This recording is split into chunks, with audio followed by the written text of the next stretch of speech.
Avant de plonger dans cette histoire incroyable, pensez à vous abonner à la chaîne et à activer la cloche.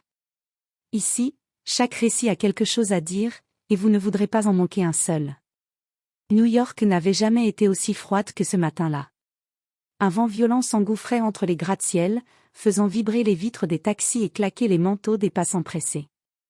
La ville semblait respirer à un rythme trop rapide, comme si chaque seconde coûtait de l'argent, beaucoup d'argent.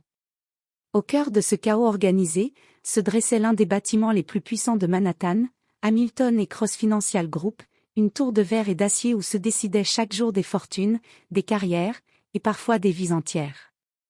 À l'intérieur, tout était silencieux, contrôlé, presque irréel. Les couloirs brillants reflétaient les pas rapides des employés en costume sombre. Les écrans affichaient des chiffres qui montaient et descendaient sans émotion. Ici, personne ne parlait trop fort. Personne ne riait inutilement. Tout était calculé. Au sommet de cette tour, dans un bureau qui dominait Central Park, un homme regardait la ville sans vraiment la voir. Jonathan Blake, 40 ans. Milliardaire. Stratège redouté. PDG de Hamilton et Cross. Dans le monde des affaires, son nom inspirait deux choses, le respect et la peur. Mais ce matin-là, il n'avait rien d'un homme invincible. Son regard était fatigué. Ses doigts reposaient sur une tasse de café intacte depuis 1 heure. Devant lui, des dossiers importants attendaient une signature. Des contrats valant des milliards. Il ne les avait pas ouverts. Quelque chose le retenait ailleurs. Un souvenir. Flou. Persistant. Interdit. Il détourna les yeux vers la ville. 7 years? Murmura-t-il pour lui-même. 7 ans. Il n'avait jamais parlé de cette période. Même à ses plus proches collaborateurs. C'était une partie de sa vie qu'il avait verrouillée derrière une porte mentale qu'il pensait indestructible. Mais certaines portes ne restent jamais fermées pour toujours. Un léger coup à la porte interrompit ses pensées. Monsieur Blake? La réunion avec les investisseurs commence dans 20 minutes. Annulé, répondit-il immédiatement. Silence. Même son assistant sembla surpris. Monsieur, c'est le Fonds européen, ils ont insisté. Jonathan se leva lentement. Son regard était devenu plus froid. J'ai dit annuler. Sa voix ne laissait aucune place à la discussion. L'assistant hésita, puis partit. Jonathan resta seul. Encore. Mais ce vide, aujourd'hui, n'avait rien de confortable. Parce qu'au fond de lui, il sentait quelque chose approcher. Quelque chose d'impossible à expliquer. Pendant ce temps, à plusieurs étages en dessous, dans la ville réelle, celle où les gens comptent leurs dollars avant de respirer, une femme montait les marches du bâtiment avec des chaussures légèrement abîmées. Emily Carter, 32 ans. Mère célibataire. Elle serrait contre elle un dossier usé, rempli de papiers froissés, de formulaires médicaux et de lettres de refus déjà accumulées dans d'autres banques. Elle ne regardait pas autour d'elle. Elle n'osait pas. Son fils, Liam, était à l'hôpital. Et les médecins avaient été clairs, sans cette opération, il n'avait que peu de temps. Emily avait déjà tout essayé. Tous les prêts refusés. Tous les regards méprisants. Toutes les portes fermées. Mais aujourd'hui, elle n'avait plus le choix. Elle entra dans le hall de Hamilton et Cross. Et immédiatement, elle sentit la différence. Ce n'était pas une banque comme les autres. C'était un monde à part. Un monde où elle n'avait pas l'habitude d'exister. Elle s'approcha du comptoir avec une voix calme mais fragile. J'ai un rendez-vous pour une demande de prêt. La réceptionniste leva à peine les yeux. Un regard rapide sur ses vêtements. Puis un autre sur son dossier. Non. Emily Carter. Un silence d'une demi-seconde. Puis un sourire professionnel, vide. Attendez là-bas. Emily s'assit. Mais ses mains tremblaient légèrement. Pas de peur. De fatigue. Et surtout de pression. Car elle savait que chaque minute comptait. À cet instant précis, elle ne savait pas encore qu'au-dessus de sa tête, dans un bureau de verre, un homme venait de sentir son passé frapper à la porte de sa vie. Et que dans quelques instants, une simple chute d'objet allait tout faire basculer. Le hall de Hamilton et Cross Financial Group semblait avoir été conçu pour impressionner, ou intimider. Le sol en marbre blanc reflétait les lumières du plafond comme une surface d'eau glacée. Des sculptures modernes, presque agressives, occupaient les coins stratégiques de l'espace. Chaque détail respirait la puissance, le contrôle, l'argent. Et au milieu de tout cela, Emily Carter avançait lentement, comme si elle marchait dans un endroit interdit. Elle serrait son dossier contre elle. Trop fort. Comme si ces papiers étaient la seule preuve qu'elle existait encore dans un système qui semblait vouloir l'effacer. Ses yeux balayèrent la salle. Costume noir. Talons élégants. Téléphone dernier cri. Conversation à voix basse sur des millions, des marchés, des acquisitions.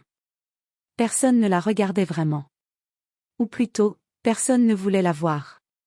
Elle s'approcha du comptoir. Bonjour, j'ai un rendez-vous pour une demande de prêt personnel. Sa voix était douce, mais marquée par des nuits sans sommeil. La réceptionniste leva les yeux. Un regard rapide. Trop rapide pour être honnête. Elle jugea en une seconde, les vêtements simples, le sac légèrement usé, le dossier épais mais désorganisé. Non, demanda-t-elle froidement. Emily Carter. Un silence. Puis un clic sur le clavier. Très bien. Attendez là-bas. Aucune chaleur. Aucune empathie. Juste une direction. Emily acquiesça doucement. Merci. Elle se retourna. Et alla s'asseoir sur une chaise métallique alignée avec d'autres clients silencieux.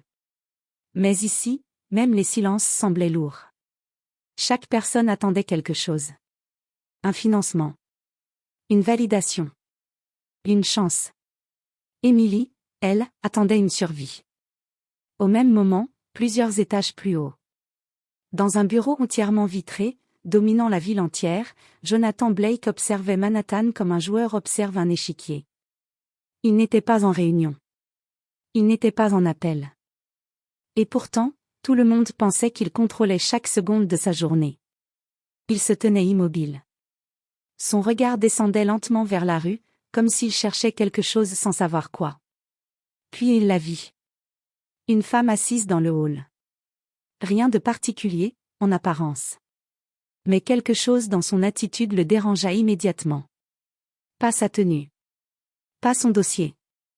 Mais sa posture. Cette manière de tenir quelque chose contre elle, comme si elle avait peur qu'on le lui arrache. Jonathan plissa légèrement les yeux. Qui est-elle ? Demanda-t-il sans quitter la vitre des yeux. Derrière lui, son assistant consulta rapidement la base de données. Emily Carter. Demande de prêt personnel. Dossier standard. Rien de notable. Jonathan ne répondit pas. Il continuait de la regarder. Et pour une raison qu'il ne comprenait pas lui-même, son cœur venait de ralentir. Comme si quelque chose venait de reconnaître quelque chose qu'il avait oublié. En bas, Emily ne savait pas qu'elle était observée. Elle ouvrit son dossier une dernière fois. Révisa les documents. Rapports médicaux. Factures hospitalières. Lettre du chirurgien. Tout reposait sur cette demande. Si elle était refusée, il n'y aurait pas de plan B. Elle inspira profondément. Puis referma les yeux une seconde. Tiens bon, Liam, murmura-t-elle. Au même instant, un employé passa près d'elle rapidement. Il bouscula légèrement son sac. Pas assez pour s'excuser. Mais assez pour déséquilibrer quelque chose à l'intérieur. Le portefeuille d'Emily glissa doucement hors de la poche latérale mal fermée. Elle ne le sentit pas. Pas tout de suite. Il tomba. Sans bruit. Sur le marbre brillant. Quelques secondes plus tard. Dans le silence parfait du hall. Une simple chute d'objet venait de créer une rupture invisible dans le temps.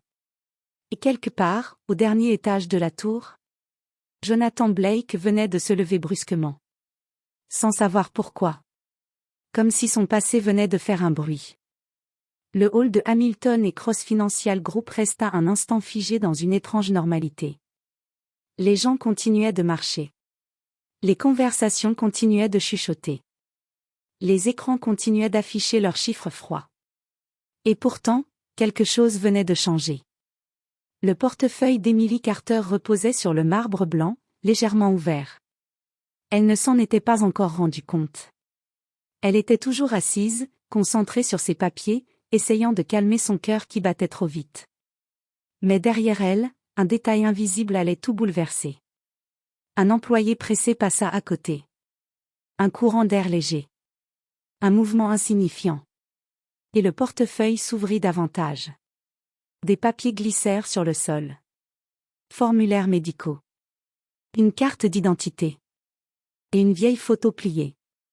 Au dernier étage. Jonathan Blake était toujours debout devant la vitre. Mais son regard avait changé. Il ne regardait plus la ville. Il regardait un point invisible dans le vide, comme si quelque chose venait de traverser son esprit. « Monsieur Blake » demanda son assistant. « La réunion. » Silence, coupa Jonathan. Un mot.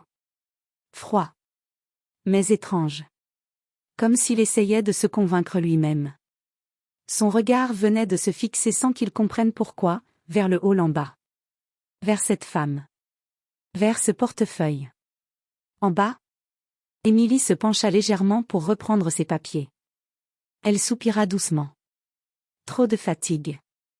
Trop de pression. Trop de nuits à espérer un miracle. Elle ramassa un document. Puis un autre.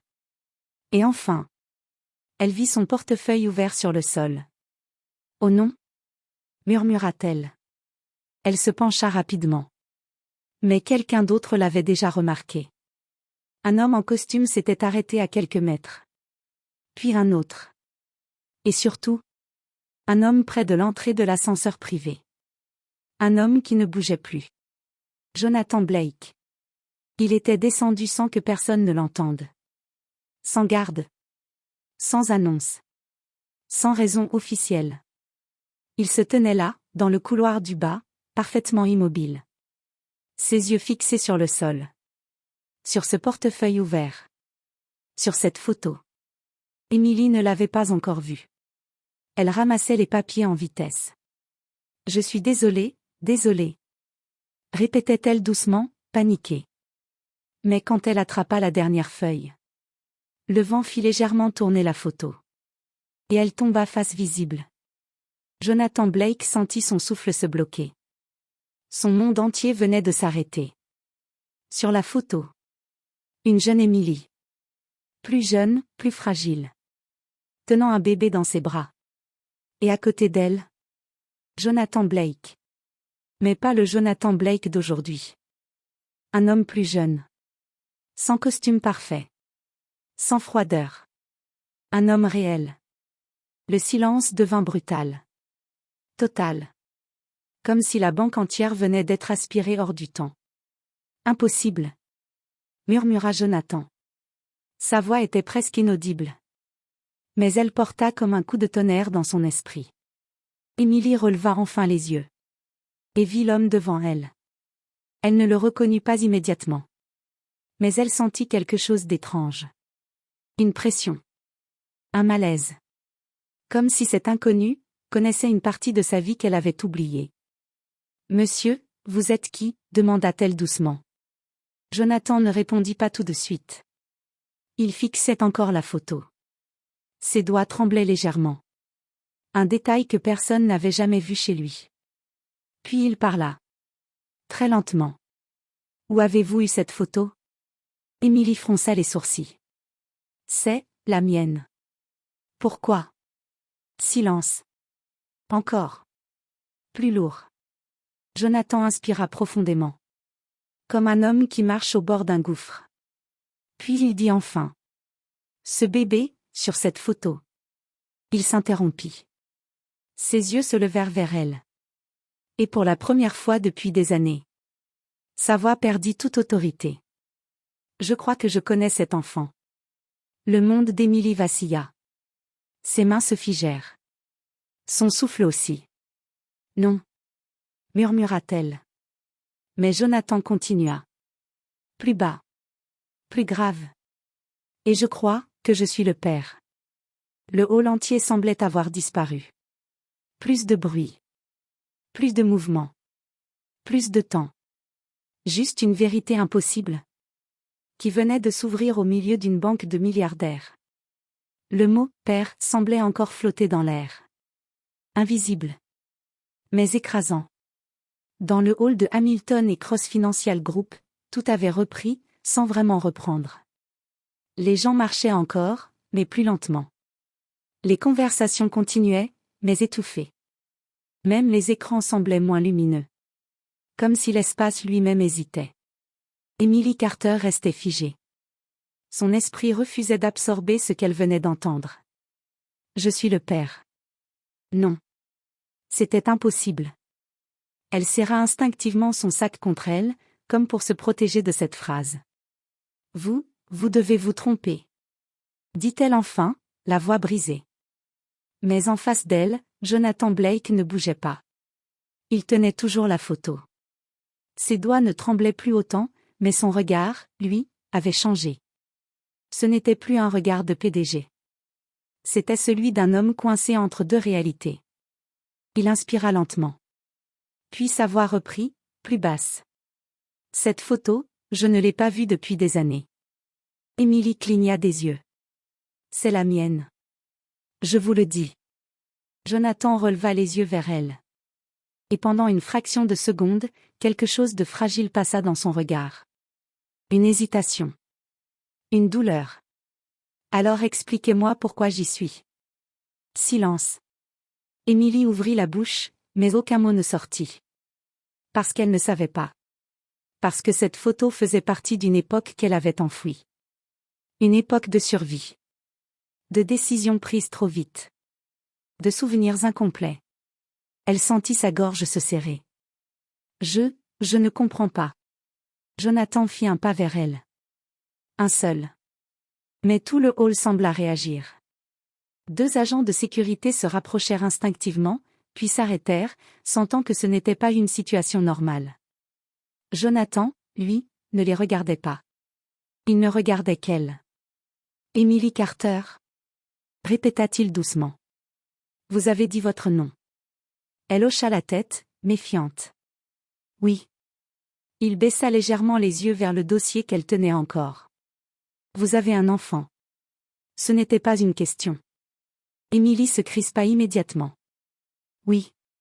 Liam. Pourquoi vous? Jonathan ferma brièvement les yeux. Comme si ce nom venait de confirmer quelque chose de dangereux. Un silence long. Très long. Puis il parla enfin, d'une voix plus contrôlée. Il faut qu'on parle. Pas ici. Emily recula légèrement. Je ne vous connais pas.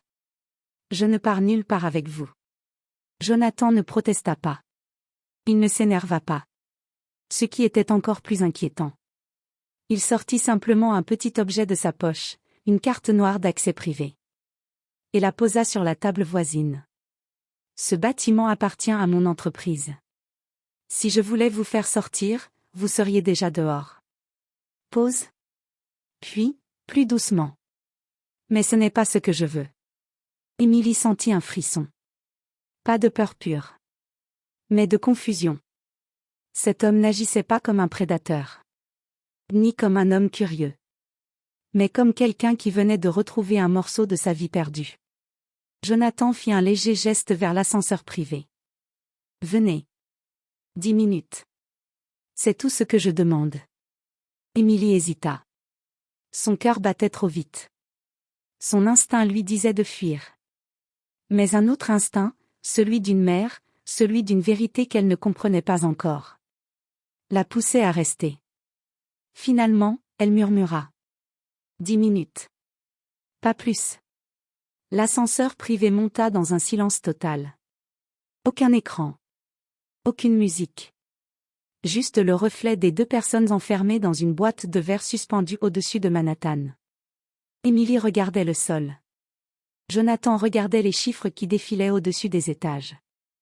Mais aucun des deux ne parlait. Arrivé au dernier étage, le bureau de Jonathan était immense. Minimaliste. Froid. Une vue entière sur New York. Mais ce jour-là, la ville semblait loin. Très loin. Jonathan ferma la porte. Puis posa la photo sur une table en verre. Je vais vous dire quelque chose. Et vous allez penser que je mens. Émilie croisa les bras. Essayez. Il la regarda directement. Et pour la première fois depuis le début, sa voix perdit toute armure.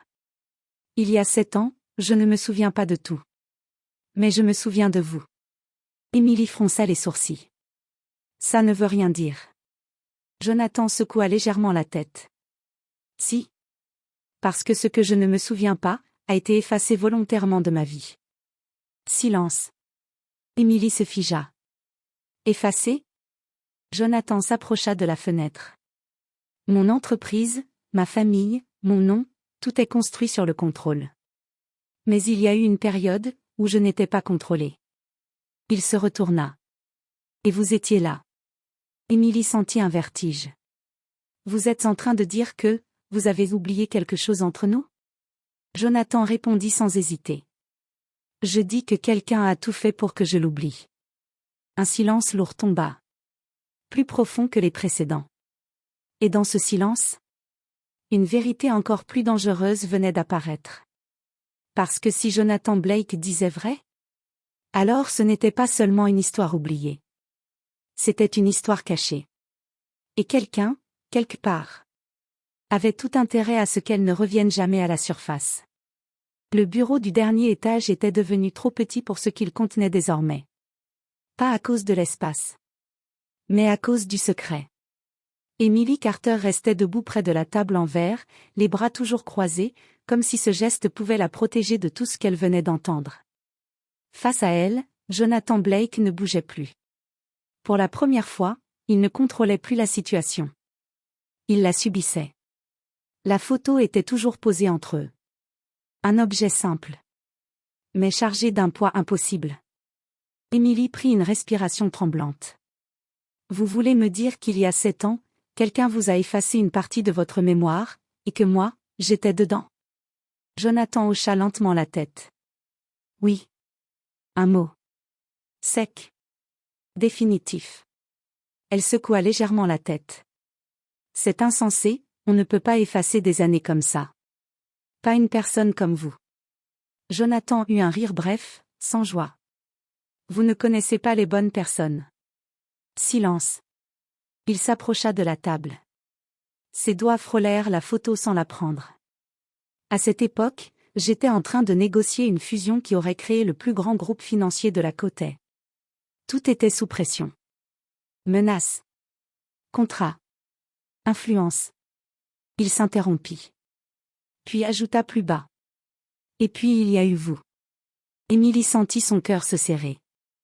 Moi quoi? Jonathan la regarda directement. Vous n'étiez pas censé exister dans cette partie de ma vie. Silence brutal. Émilie recula d'un pas.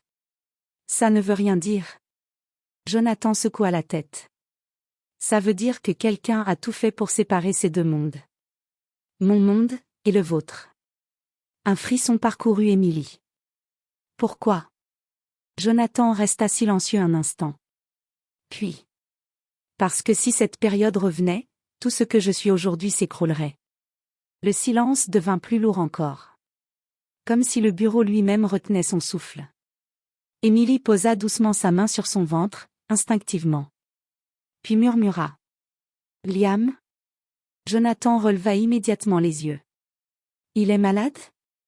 Elle hésita. Puis hocha la tête. Oui. Une opération urgente. C'est pour ça que je suis ici. Pour un prêt. Jonathan resta immobile. Puis quelque chose changea dans son regard. Pas de la surprise. Pas du doute. Mais une forme de certitude douloureuse. Il murmura. C'est pour lui que vous avez gardé cette photo. Émilie fronça les sourcils. Je garde beaucoup de choses. Mais je ne comprends toujours pas pourquoi vous êtes dedans. Jonathan prit enfin la photo. Ses doigts se refermèrent lentement dessus. Parce que cet enfant. Il s'interrompit. Puis reprit, plus bas. Si ce que je ressens est vrai, alors Liam n'est pas juste votre fils. Émilie sentit son sang se glacer. Qu'est-ce que vous êtes en train de dire? Jonathan la regarda. Longtemps. Puis lâcha enfin. Il est aussi le mien. Le monde sembla s'effondrer une seconde fois. Mais cette fois, plus violemment. Émilie recula d'un pas, choquée. Non, non, vous ne pouvez pas dire ça comme ça. Sa voix tremblait. Vous ne savez rien de lui. Vous ne savez rien de moi. Jonathan ne protesta pas. Il ne se défendit pas. Il posa simplement la photo sur la table. Puis dit. Je ne suis pas en train de deviner. Je suis en train de me souvenir, par fragments. Un silence. Long. Cassant. Puis il ajouta, plus sombre. Et ce que je commence à me rappeler, n'est pas naturel. Émilie fronça les sourcils. Expliquez-vous. Jonathan se retourna vers la ville. Manhattan brillait derrière la vitre. Mais lui ne la voyait plus. Avant cette période, j'ai eu des pertes de mémoire, des trous inexpliqués dans mon agenda, des décisions que je n'ai jamais prises consciemment. Et surtout, des gens autour de moi qui ont disparu de mes souvenirs comme s'ils n'avaient jamais existé. Il se tourna vers elle. Vous n'êtes pas un accident, Émilie. Vous êtes une pièce manquante. Émilie sentit ses jambes devenir lourdes. Et Liam? Jonathan hésita une fraction de seconde. Puis. Si je suis son père, alors quelqu'un l'a laissé grandir loin de moi volontairement. Un silence plus profond tomba. Parce qu'une nouvelle réalité venait d'apparaître. Ce n'était plus une histoire de passé. Ni une histoire d'amour. Ni même une histoire de hasard. C'était une histoire de manipulation. Jonathan prit son téléphone. Un seul appel. Préparer un dossier complet sur Emily Carter. Cette dernière année. Tout. Je veux savoir qui a touché à ma vie. Il raccrocha. Puis regarda Emily. À partir de maintenant, vous n'êtes plus seulement une demande de prêt. Pause. Vous êtes une cible. Emily sentit un froid absolu la traverser. Et pour la première fois depuis le début de cette histoire, elle comprit que le danger ne venait pas de lui, mais de ce qui les avait séparés. Et quelque part, dans l'ombre de la ville, quelqu'un venait de comprendre qu'ils s'étaient retrouvés.